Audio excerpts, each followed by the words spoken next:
Yo, Nessa here. Welcome back to part 4 of What If Deku Had Read. In the last part, we did the, All Might's class, quote unquote, with Deku and Bakugo literally just fighting each other off, destroying an entire building from the fake city. And basically getting scolded. Where we're gonna start off today isn't going. Well, while they're going to the USJ, it's gonna be a few days before that. Sorry about that, someone talked to me. Uh. Anyways. Where was I? Oh, yeah. We're gonna start a few days before. So. After the incident at the school, with the building being destroyed, they were forced. Bakugo and Deku were forced to stay after class to basically put all the debris in, well, order, I would want to say, but basically, the school brought huge containers and they have to put everything inside of those. If the piece is too big to lift, break it down more, then throw it in. Basically, they're gonna have to. They were tasked to do that until it was completely done, with the one rule being that they weren't allowed to use their quirks. Deku, who is massively physically strong, is allowed to just lift, since it's pure physical strength at this point. But still. So, for a few days after. Well, every night. Every time school ends, they're forced to stay about 1 hour longer to do that. Their parents have been told about it. They accepted the punishments. And Deku and Bakugo do bicker a bit, but they're not actively trying to kill each other, since they're a lot more friendly to each other than canon. Sorry if I sound tired. I did 3.5 hours of deep cleaning the house. But I absolutely want to make these videos, cause I need a rhythm to my life that's not just work, sleep, work, sleep.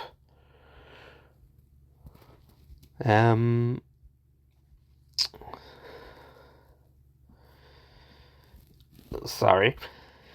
So, the reason why I point out this is because they speak during those times, as well as after their time of cleaning. They do take a few minutes to basically fight, quote unquote, each other without destroying much ground.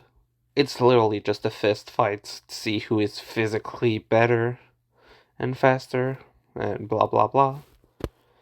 So, Deku is forcefully limiting himself to the same amount of physical strength as Bakugo, and they basically just see their strategies. It's much, much less destructive. And even the school, well, Nezu and the teachers, can't really find anything wrong with it, quote unquote. They did tell them that if they wanted to fight in the corner, so that's what they're doing. This makes both of them basically learn more techniques, quote unquote, without using their quirks.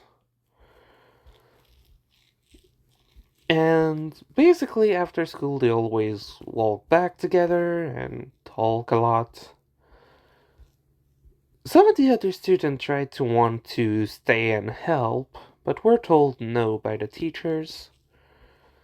One of the people who tried to stay and help was, well, two, to be exact, are Ochako and Mina. So instead, what they did most often was just wait for them or were sitting close and just watching them work, since they weren't allowed to help.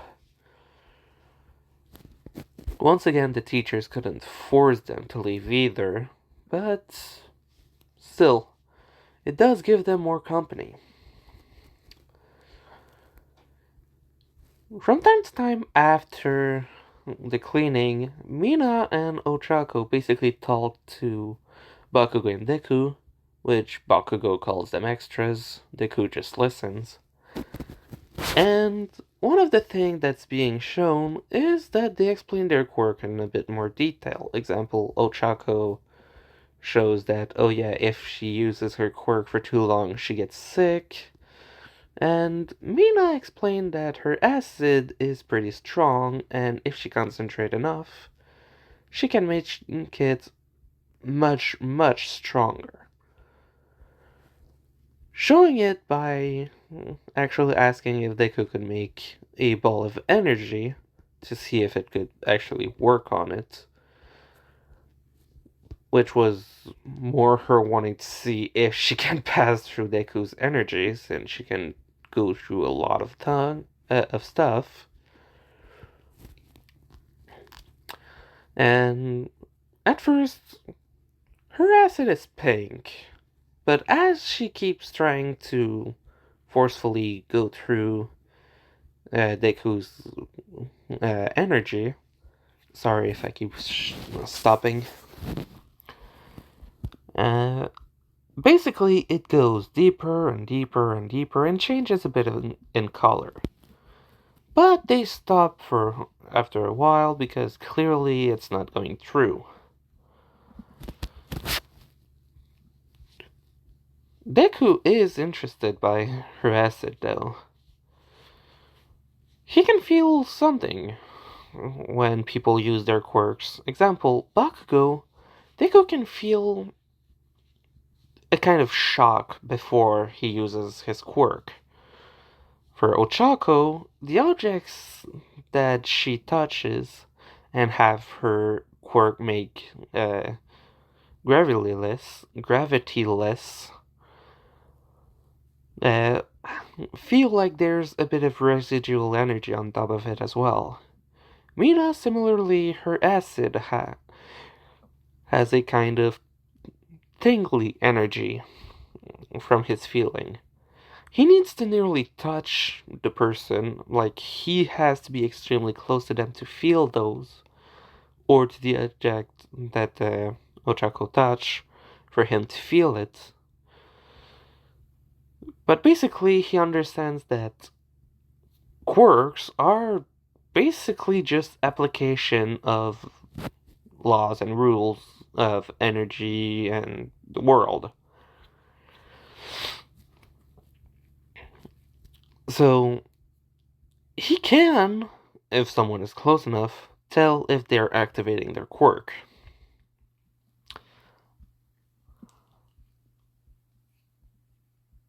Now, just give me a second, I need to drink.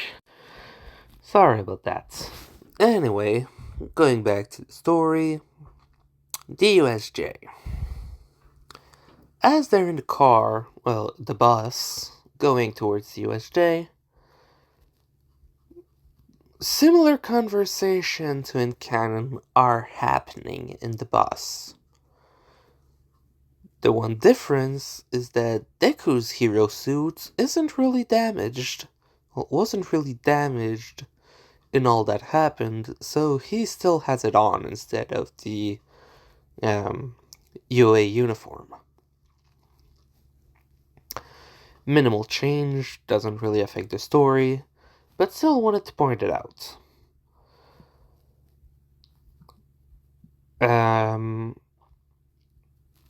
Jesus Christ, give me a second. Sorry about that.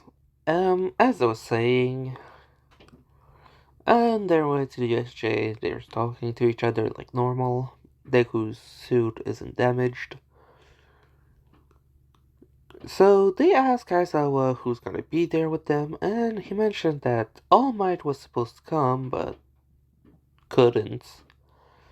and that the hero who is going to meet them up at the USJ is the disaster hero 13. So, as they get there, 13 meets them outside. They start going in, and as they're going in, Deku feels something about the area. He doesn't know what it is, but it just feels void. As they keep going forward and the door closes, suddenly they see a black portal start to appear in the middle of the USJ. That's what Deku was feeling. A literal void. um, so, as they realize what's going on and that villains are coming out of the portal in droves,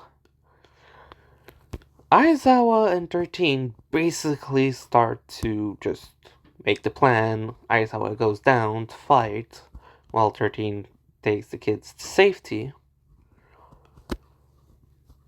So, as Aizawa goes down to start fighting, Deku was about to just jump down with, and was directly told by Aizawa to get the door, which Deku just looked back, prepared to punch, put red around his hand, and placed just a bit of one for all, specifically at the end of his fist. What he did was just push all the red there at the end of his punch, and used one for all for the air pressure, and basically sent a little blast of red and air pressure that just blew the door straight off its handles.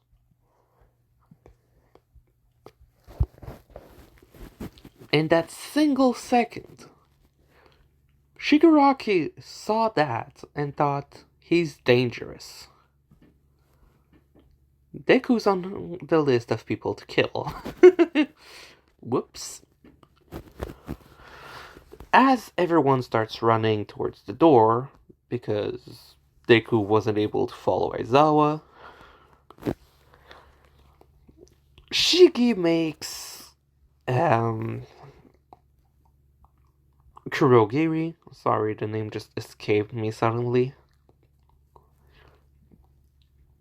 Shigaraki tells Kurogiri to teleport the kids. He's able to grab multiple of them, Deku as well, and send them. This time, though, Deku wasn't caught by surprise. It's that he tried to help Tsu and Mineta out of the way, and got sent to the same place as them.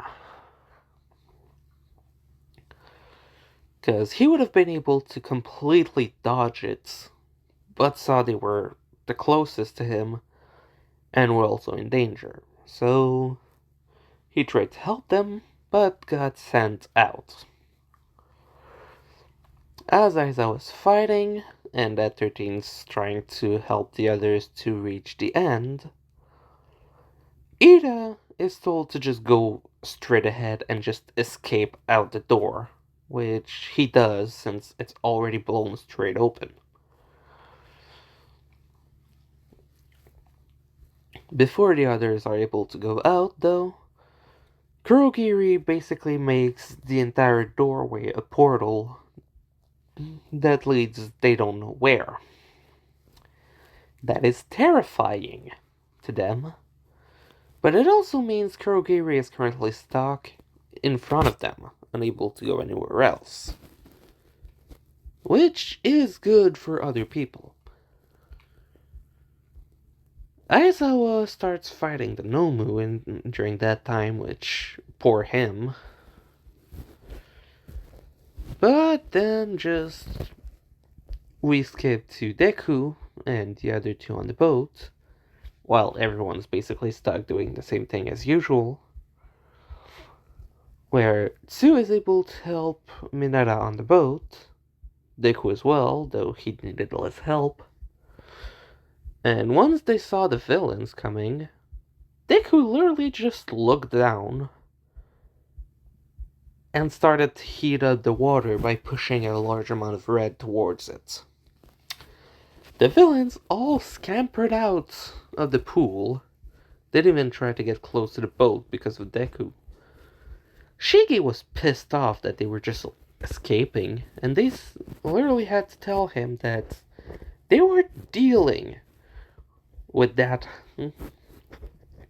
As Shigi looked back where the boat was, the water was literally boiling. They can't survive that, so no, they weren't going. He was still pissed enough that he just grabbed one, disintegrating it, and telling them to either fight the heroes and children or to die. So they ran towards other areas to try and go, quote-unquote, help the other villains to take down the children's. Shigi then sent Nomu to go grab Deku, because if he can do that, he either needs to be killed or to be brought to All for One. Deku tells Tsuyu and Mineta to stay as far away as possible, because that thing took out Aizawa. It's gonna be hard. So, Deku basically just makes a bridge for himself from, the boat to the main place, and just ran on it, using One for All as well as Red to boost his movement speed. The Nomu basically went speeding, for Deku, because he was told to kill him. Aizawa was afraid for Deku until basically the Nomu tried to punch Deku. Deku dodged by pretty fucking close, put Red around his hand, put One for All in his arm, and punched. He was sure that something similar to against the robot was gonna happen, because he didn't hold back on this. He didn't know what would happen with the Nomu. All he knew is that it wasn't human, clearly, and that if he didn't go all out, he might actually die. But something weird happened. His arm didn't break. Remember, against the Zero Pointer, he didn't even put all his power in either One for All nor Red, and it destroyed his arm. Or wait, did he use... I don't remember.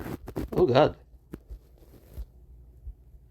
I'm seriously be tired if I can't remember something like that. Oh god. Anyway. The Nomu had a hole blown through it because of the red. But also, One for All, the shock that would have destroyed his arm, was absorbed by the Nomu right before that. So, congratulations, you didn't lose an arm. But another thing is, he felt a good amount of life force being absorbed, burned. And most of the red he used got replenished instantly, as well as a bit of the top being added. The Nomu tried to grab Deku, who just decided to put a lot of red on his other arm and see what would happen. Grabbing the Nomu's hand that was coming towards him, and just started to burn it using red. The Nomu basically recoiled. Not because it hurt or anything like that, but because when it tried to hit, his entire arm just turned almost to dust in a moment. It wasn't afraid. It wasn't terrified. No. It just didn't understand what happened. He healed pretty fast and tried to hit Deku again, but Deku was just doing the exact same thing. Large amount of red, destroy the arm, destroy the arm, destroy the arm. The Nomu was getting angry. Shigaraki was getting angry. Aizawa was looking at this like, what is going on? Shigaraki finally called Kurogiri and told him to let the others go and to help him. What he was gonna do is try to basically destroy Deku when Deku wasn't expecting it. So, Deku kept absorbing more and more life force from the Nomu as he was burning it. The Nomu had a weird feeling about it, one he had felt before. But he didn't really care about that. He was just getting more and more life force to burn, meaning more and more red added to his limits. He was enjoying this. He started to have fun as well. Instead of just burning the arms off, he started to try and punch at the same time. Basically trying to more closely manipulate red, as well as One for All. Putting both all around his body and just kind of hitting and hitting and hitting. Controlling what he was doing so that first the Nomu wouldn't break him, but also to not injure the Nomu too much. He was having fun. The Nomu wasn't being pushed too much, but Deku was standing his ground. Other people who could see this were amazed. Most of the students understood the Nomu was strong when seeing him fight Aizawa, but more importantly, Deku was just looking as if he was enjoying this. He was almost laughing because of it. Which, no, isn't because he's a battle junkie. He is hot-headed compared to Canon because of the red. But more importantly, it's because the feeling of getting so much energy to be absorbed by himself is almost euphoric. He feels a great amount of joy from the amount of energy. And even though it should be completely overpowering any other emotions, he is still controlling himself pretty well. He doesn't want to go crazy either, after all. So, what he's doing is basically just enjoying himself as he can, because the Nomu is recovering so fast, the life force inside of him is just recovering. But Deku understood that he had to do other things now. He couldn't just play. All Might was almost there, though, so Deku didn't know that. But still, Deku decided to just use a large amount of red and basically engulf the entire Nomu with it. It was a lower level than the one he used to destroy its arms, though. He didn't want to kill it instantly. So he made a bubble filled with a lot of red and basically turned the outside into a shield. Every time the Nomu cracked or broke it, he just added more red to fix it. And that's when it happened. A portal appeared right behind Deku. Deku felt that void-like feeling from before and turned around, using his hand as a shield. Right when he felt another feeling, it was dark, it was bad. And then he saw a hand coming out and grabbing him by the hand or arm. He felt as if his body was just trying to reject all of that. He felt a large amount of pain and saw part of his arm instantly start to decay. Out of reflex, he pushed a massive amount of red through there and pushed away Shigaraki, almost ripping his hand out. All it did was break it, though, as he was taking it back from the portal. And Deku noticed that his arm stopped decaying because of the red. It still got a part of it destroyed. In fact, his entire hand fell down and was destroyed. But from the moment he put red, that spot on the arm just completely stopped breaking down and even pushed out the power that was destroying it. Shigaraki saw that Deku wasn't disintegrating and basically told Kurogiri that they were leaving. Because of how the Nomu was literally being burned away, he told Kurogiri to leave it there. When All Might arrived, everything was already over. The only thing that was being seen was a monster screaming in pain, as it was being slowly destroyed by Deku's energy. The other villains during that time, Deku basically got help from Aizawa, who wasn't as badly injured, and basically stopped most of them with the help of the other students still in the building. Over time, though, as the Nomu was burning, Deku felt something weird appear inside of him. It almost felt as if it was taking a second place inside of him. He could feel that his red was around where his heart was, but not exactly in his heart. More like there was a ball of power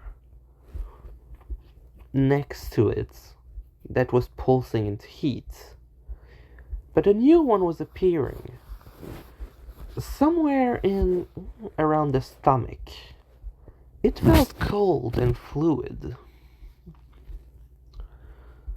Allow me to present you Blue. Anyway, hope you liked it. Leave a like if you did. I'm gonna end it here for today. In the next part, I'm gonna explain to you what Blue is and why he just got that. Hope you liked it. Natsu, out.